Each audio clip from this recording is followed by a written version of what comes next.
Good evening. Welcome in to the PowerMizzou.com live show of the Missouri basketball season after a 78-63 loss to Princeton. Gabe, DeArmond, and Drew King live with you from the Sacramento Holiday Inn. We will talk a little bit about this one. Want to invite you guys to put up your comments and questions.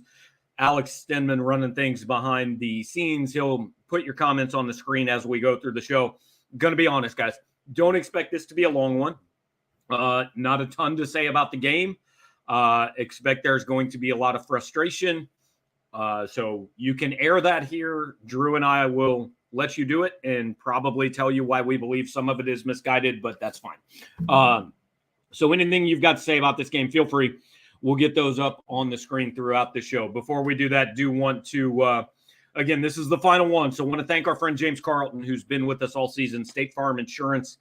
Go to carltoninsurance.net. Get in touch with him at 314-961-4800, facebook.com/Carlton Insurance. James wants to save you some money on your insurance. He wants to donate $20 to every True Tiger Foundation for every person that calls him and gets a quote and mentions PowerMizzou.com. So thanks to James for being here with us all year. Thanks to all of you guys as well. And Drew, just start here, kind of instant thought takeaway from a loss that, hey, I had the score almost exactly right. I had them flipped. Yeah. I think, obviously Mizzou didn't play well today, but I don't necessarily think it was their worst game. I think a lot of what happened today came down to the fact that Princeton just played lights out across the board. Offensively, defensively, they were just a better team today, I felt like. I think this is probably Princeton's best team in program history. I don't think they've made it to the Sweet 16 before. So I think that this is it is a little bit of a shock, but given the way that Princeton played today, it wasn't all that surprising that Mizzou ended up on the wrong side today. So this is the hard thing about this tournament. And to be honest, it's why we love it. It is the worst way in all of sports to determine a champion. It just is. Mm-hmm. Arkansas is not a better team than Kansas. Fairleigh Dickinson is not a better team than Purdue.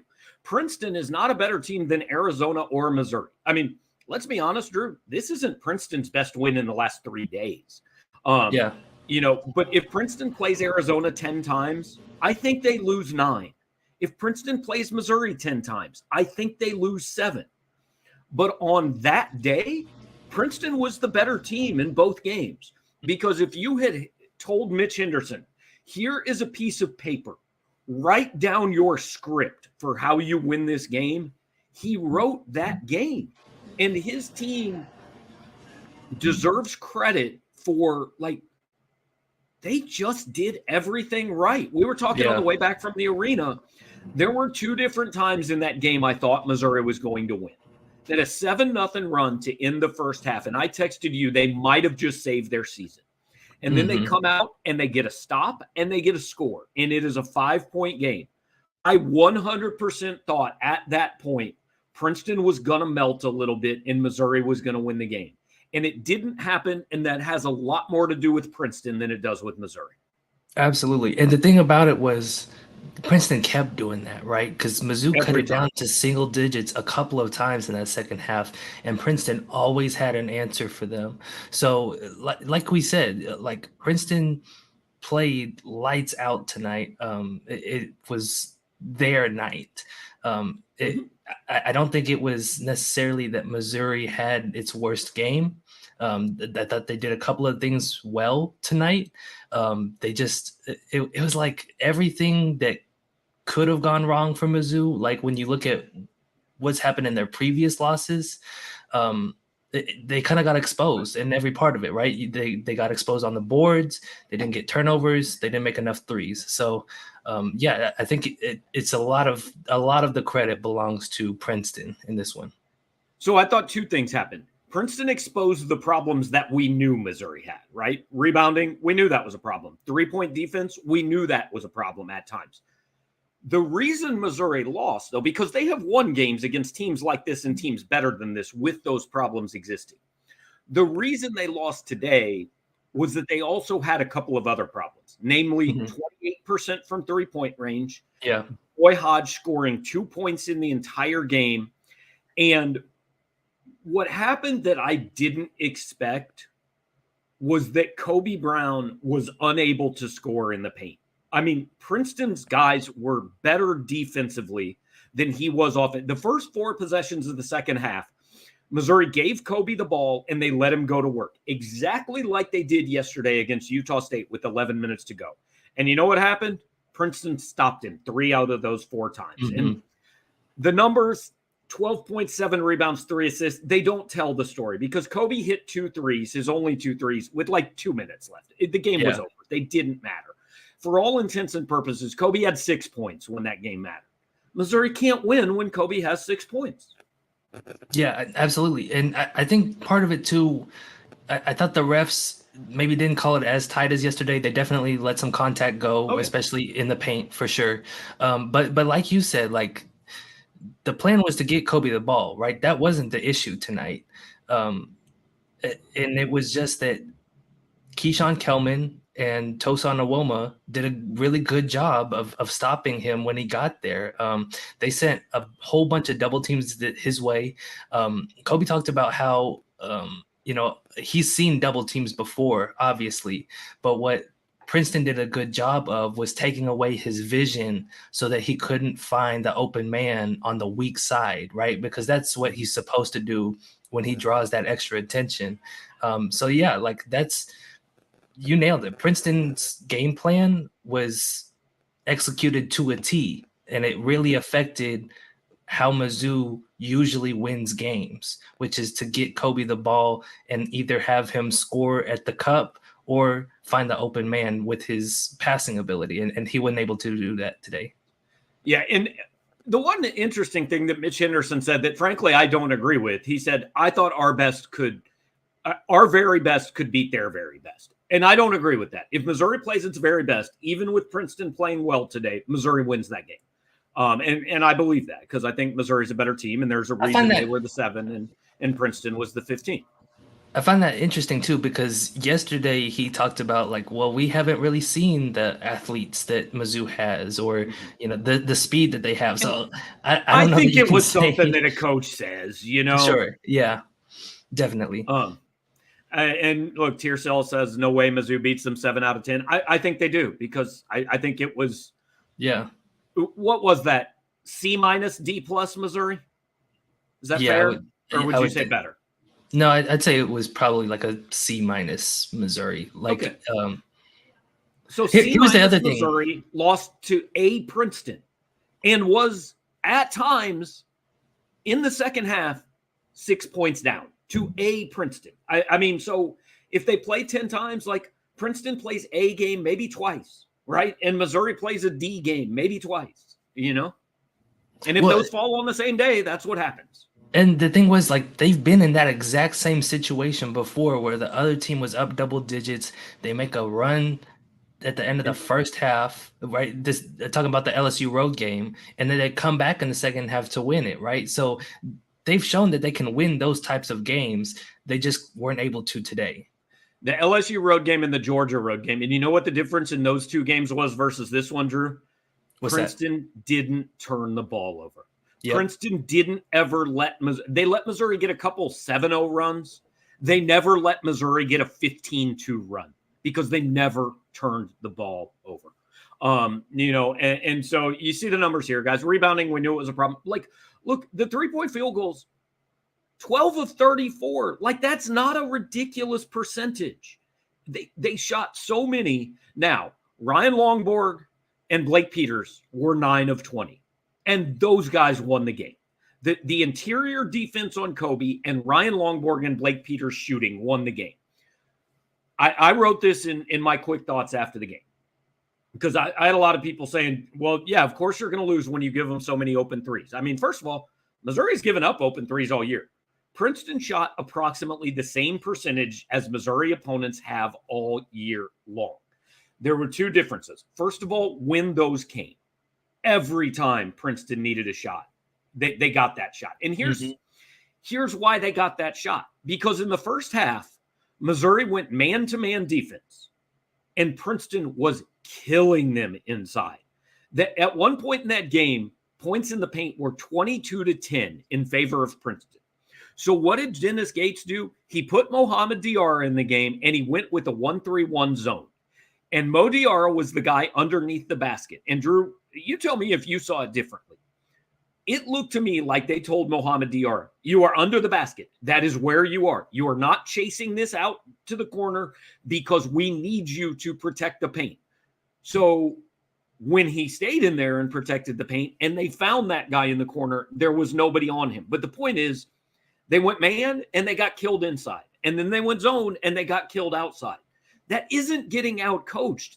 There just wasn't a solution today because Princeton was really good in both areas. And you mentioned, the timeliness of some of those shots. They hit a couple early on and got that little bit of a lead. And because that they were the 15th seed, that immediately got the crowd behind them, right? And I think that really energized their team a little bit. And then you talked about Mohamed Diarra. There was a play where Mizzou had pressed up on Princeton, and they threw this long pass to the corner, and Diarra and DeAndre Golston are the only two guys back. But Golston was a little bit farther out than Diarra was from the guy. And so Diarra just kind of jogged out there because, like you said, his job was to protect the rim. They didn't want him to extend all the way out to the corner. And it kind of just left the guy open, and he knocked down the three. But I do think it was a pretty good game for Diarra overall, especially because we hadn't seen him make that big of an impact in the last couple of games. So I do think that was a pretty good performance out of him to pick up a couple of blocks and end the season on kind of a high note for him moving on to next year. But yeah, I think defensively, the other thing with Mizzou was to start the game, I felt like they were closing out way too hard, Gabe, right? Like they were either like jumping to contest Princeton's three-pointers, or they weren't able to get their feet set enough so that when Princeton drove, they were able to backpedal and cut off the drive. And that's how they were able to get to the rim. Team. That's what they've done all year, except against Utah State, they didn't, and it worked. Yeah. And so, you went into this thinking they'd be able to do the same, and instead they kind of reverted to some old habits. Yeah. So David Newman brings up a point that, look, I knew would be the case. And David, I don't want that to sound like, it's not a valid point, but people are saying, I wonder if the super loose attitude from yesterday was that they didn't take Princeton seriously. I don't really think it was. I think that's who this team has been this year, and it's worked all year. And so I think we point to things like that. And look, because I highlighted it in the column, so I put it out there. So I understand why you guys are reacting to it. But I think when things don't work, we point to that, or we point to the coach's demeanor on the sidelines, or we point to they just got outplayed, guys. I mean, this team didn't do anything today that they didn't do to get to 24-9 or 25-9. The only thing they did was not play quite as well. That's it. Like, Dennis Gates didn't coach them to shoot 6 of 22 from 3-point. Like, there were a couple times. I know Nick Honor missed one of them, and I know Sean East missed one of them. Mm-hmm. But there were a couple times where there was a shot that you said, boy, if this goes down, the pressure shifts to Princeton. Yeah. And it didn't go down. And then what happened almost every one of those times was that Princeton immediately came back and made that shot. So that, and I thought the final margin, I told somebody with about 8 minutes to go, I said, the final margin here is going to be worse than probably even it should be, because Missouri is now at the point where they have to take chances on every single possession, right? Where they just had to shoot some bad shots and they had to go after steals that they weren't going to get. And Princeton made them pay. Yeah. I mean, it was just really tough to build any type of momentum because of the timeliness of Princeton shots and because of the turnovers. It all kind of compounded. And like I said, like the crowd was not behind Mizzou tonight. because they were the 7th seed, And Princeton you the knew it 15th wouldn't seed. be, right? Right. But I think the issue came down to that they let the crowd into it, right, and let Princeton feed off of that. So, yeah, I mean, it was just, Princeton had a good night. That's really all it was. And you talk about kind of the loose energy. Dennis Gates wants his guys to take half court shots at the end of warmups, right? Like he wants them to feel like themselves going into every game. So I don't know that was necessarily the issue there. Yeah, and here's what's going to happen, Drew, because I've seen this happen before. Princeton is probably going to go out and get mauled by the winner of Creighton or Baylor, right? They're not going to play this well again next week, in all likelihood. And Missouri fans are going to use that to say, well, see, we should be in the Elite Eight because we could have beaten that team because, but that's just not how it works, guys. Last game doesn't mean anything, and next game doesn't really mean anything. And this tournament is 40 minutes that determines your entire season. And what struck me, and I'm going to write about this, and I don't want this to come across to say that they aren't disappointed, because I promise they're disappointed. But you know who didn't seem devastated by this and seem like they had wrecked their season? Was Dennis Gates or his players. I thought they had, and usually after a game like this, like we all have to ask, John, I'm just going to assume that's a well-timed joke and good work. If it's not, God help you. But usually after a loss like this, like we all have to ask, and we don't expect a good answer, is, I know it's early, but like, can you still appreciate or put into perspective what this season was? And most of the guys are going to say, yeah, it was a good season, but like tonight's just, right now I'm just upset. I will give Missouri's players and Dennis Gates credit. Before we even asked, they were saying, I wish we would have played better. Give Princeton credit. They played really well. But like, they had an appreciation for what they had done this year. And the players that we got at the press conference were the 4 guys that we know aren't coming back: Ben Sternberg, Trey Gomillion, Dre Golston, and Demoy Hodge. And they were asked that question, what would you want to be remembered about this season? And every one of them said, we want to be known as the guys who helped Coach Gates establish this foundation and build this culture. And like years from now, when this program is what you guys want it to be, we want you to look back at this team and know that this was the one that started it. And look, we don't know if ultimately that will be their legacy. But if I had told you on November 1st that Missouri is going to win 25 games, they're going to finish 4th in the SEC, they're going to play in the conference tournament semifinals, and they're going to win a game in the NCAA tournament for the first time in 13 years, there is absolutely no one associated with this program in any way who would not have signed up for that. Yeah, that was really kind of the feeling from the guys I talked to in the locker room. Kobe, Noah, Sean, and Nick. I asked them the same thing there. What do you want people to remember about this specific team? Even though some of them might come back, right? And all of them were like, this was the team that proved people wrong, right? We were picked 11th in the preseason of the SEC. People didn't think we would beat. The first round of the NCAA tournament, win that first round game. And we're the team that controlled our own destiny and got as far as we did. And so, like you said, that doesn't take away from the disappointment that they feel tonight, right? Because they were really wearing it on their sleeve in the locker room. But yeah, I think this game, kind of like Dennis Gates said, it's not going to define their entire season, because they accomplished a whole lot this year. And here's what's hard about college sports and really all sports. First of all, 67 of the 68 teams are going to end this season this way. Now, maybe not by 15 points, but look, I don't know that losing by 15 points hurts any less than losing on a buzzer beater. It all sucks. The last game of your season in college basketball is a loss, unless you are one team. And so that's hard. And the other thing is, when it's the last one of the year, like, we know we never get to see this team again, right?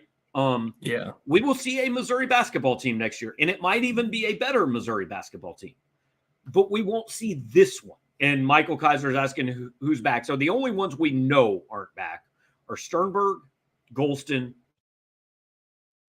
Million, and Hodge. Everybody else can come back. I would fully anticipate Noah Carter, Nick Honor, Sean East, Aiden Shaw, and the 3 incoming freshmen and Mohamed Diarra are back, right? And Kurt Lewis, you agree with that? The JUCO. Yeah. Right, 4. So that's what, 8 or 9 guys right there. Yeah. We don't know about Kobe Brown. I don't know. Last night, he looked like a pro. Tonight, he looked like a guy whose legacy might just be one of the better players that's ever played here. I don't know. He is obviously the big one. We don't know about Isaiah Mosley, but, like, I don't know. To me, Isaiah Mosley hasn't really been on this team for about a month now. Yeah. So it's kind of hard to see him being back. Right. With Kobe, I checked ESPN's kind of top 100 after the Utah State game. They had him up to number 50 overall. So that tells me that he definitely helped himself with that game, right? I think that there's an outside shot he gets drafted. I think at the very least, he's going to throw his name in there and go to the combine and talk to scouts and see, if he's not an NBA player like Cole thinks he's not, what does he need to show next year to do so? Because here's the thing, Drew. There's nothing he can show. Yeah. If he's not an NBA player this year, he's not an NBA player next year, because all he is next year is 1 year older, and he's already old.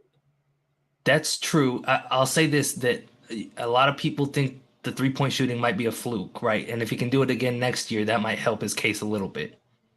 But, like, dude shot 47% from 3 this year.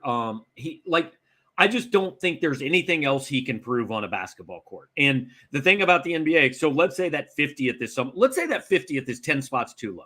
Let's say he's drafted number 40 in the NBA draft. You know what that guarantees you? Not one thing.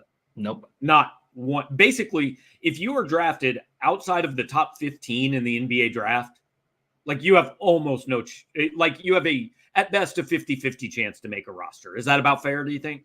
Well, I don't know about making a roster. 50-50 shot to play, to get actual minutes if you're outside the top 15. With the second round picks, you are right. Like, most of them get signed to a 2-way deal and they spend most of their time in the G League, and they might get called up for a handful of games.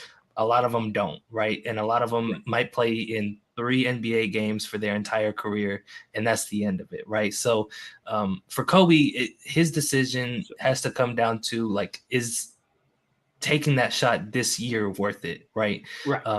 And whether or not he values that over trying to run it back and feeling like there might be some unfinished business with Mizzou. And like Zachary had said, NIL money, it can bring it back. It can. Now, ultimately, there might not be a number, right? Like, maybe Missouri comes and says, we can get you this. And he says, guys, it's not about the money. I just want to go take my shot. But, like, the comparison, or a comparison, and Drew, I don't know if you'll remember this, because I don't know how long you've been a Spurs fan, and I don't know how much attention you pay to the draft. But after the 2012 season, Marcus Denman was a two-time first-team All-Big 12 player. He is, in my opinion, one of the 2 best basketball players at Missouri in the last 20 years, since Kareem Rush left. He was drafted 59th overall by the San Antonio Spurs, his second to last pick in the NBA draft. He never played a game in the NBA. He has made a ton of money overseas. Now it's different. He's a small guard. Kobe's either, I guess, a big guard or a small. I don't know what Kobe is exactly, which is part of the problem. But the point is, being a really good college player doesn't always translate. Now, here's the thing. Marcus Denman didn't have that option to come back. He was done. There was no COVID year. I wish there was still no COVID year, because that would mean there was no COVID. But, he couldn't come back. He had to go pro. Kobe doesn't. And so I don't know. We'll see, and that'll be that's the biggest piece to Dennis Gates' first year was, can I get Kobe to come back? Yeah. And the biggest piece to Dennis Gates' second year is, can I get Kobe to come back? Exactly. I also want to point out, I love Zachary Ray's profile photo of Ben Sternberg with a case of Keystone Light over his shoulder. I seriously thought that was Patrick Mahomes. But you're right. It's Ben Sternberg. Oh, it's incredible. So look, guys, like I said, there's not a ton to say about this one, right? It sucks. It hurts. It might wreck your day. It should not wreck this season. I want to finish this, Drew, with just kind of your, I've said for a long time that I view our roles here as, when you guys are really high, to kind of give you some perspective and say, I know you feel great, but just be aware of what could happen. And when you guys are low, like you are tonight, our job is to say, guys, it's not that bad. That's how I've always viewed my role. But Drew, just kind of overarching thoughts. And look, we'll do a show next week and kind of wrap this whole thing up and all that. But just overarching thoughts on, this tournament, this season, kind of this team. Yeah, I mean, I don't think you can say enough about how much of a pleasant surprise this season was for everybody involved, right? I mean, I would think some of the players didn't expect to have this kind of a season when they first transferred to Mizzou. I don't think Dennis Gates expected this season. I know what he says, but I don't think he did. I don't want to put words in his mouth, but I do. It's fine. Okay. No, but this team overachieved every step of the way, and they underachieved tonight, but they still got farther than anyone expected them to. And so I would say that that's a really positive stepping stone kind of season for Dennis Gates' first year. I think he proved that he's his reputation as being a good talent evaluator, that's a theory now. That's a law. You can put that in writing. Facts. Yeah. Yes. And so it'll be really, really interesting to see where he goes from here, right? Whether or not Kobe comes back and all the new pieces that he brings in to try and shape this roster more to what his real vision for the team is. Because this year, I felt like he went with guys he knew, right? He went with Demoy Hodge and Trey Gomillion and Dre Golston, all of whom he had seen play before. So yeah, I think that's going to be the really interesting thing moving forward is how well Dennis can sustain or even improve the program. So I want to wrap it up this way. I'm 46 years old. This is the 20th Missouri basketball season I have covered. You guys, I have developed a reputation and earned it as being the crabby old dude, right? I get it. You're the fans. I'm not. I get all that. Here's why we're sports fans, guys. We're sports fans because it's fun. And if it's not fun, you shouldn't do it. This team was so fun to watch, and it was so fun to cover all season long. That Illinois game was kind of the first. I might get in trouble for not putting an explicit warning on this. That was the first holy shit moment for me. Hold on. And then they came back 6 days later and backed it up against Kentucky. And that was the day we started to go, okay, what we thought, this Demoy Hodge is a good Horizon League player. No, forget that. He's a good SEC player. Mm-hmm. Kobe Brown is a nice player. No, Kobe Brown is a player of the year candidate. Dennis Gates, that was the week that we started to think, damn, okay. And whether it was that, whether it was, pick your other game.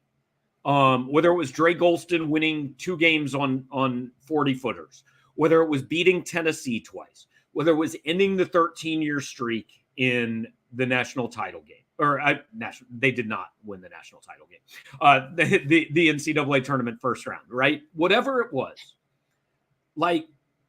that's why we watch. And again, if the reason you watch sports is the only way I can be happy is if my team is in the Final Four, cutting down nets or winning a national title, almost all of us are going to end up mad.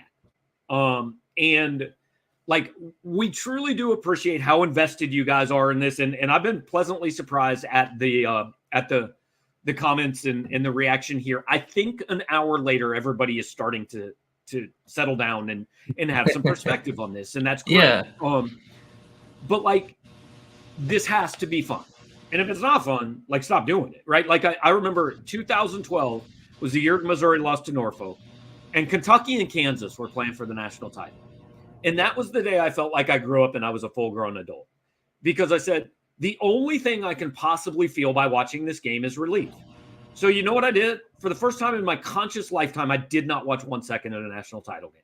Mm-hmm. And I woke up the next morning and Kentucky won. And I said, okay, good. Like, if I had to pick a result, that's the one I wanted. But I didn't want to watch that game and cheer for Kentucky to win, because I only liked that. I hated that less than Kansas winning.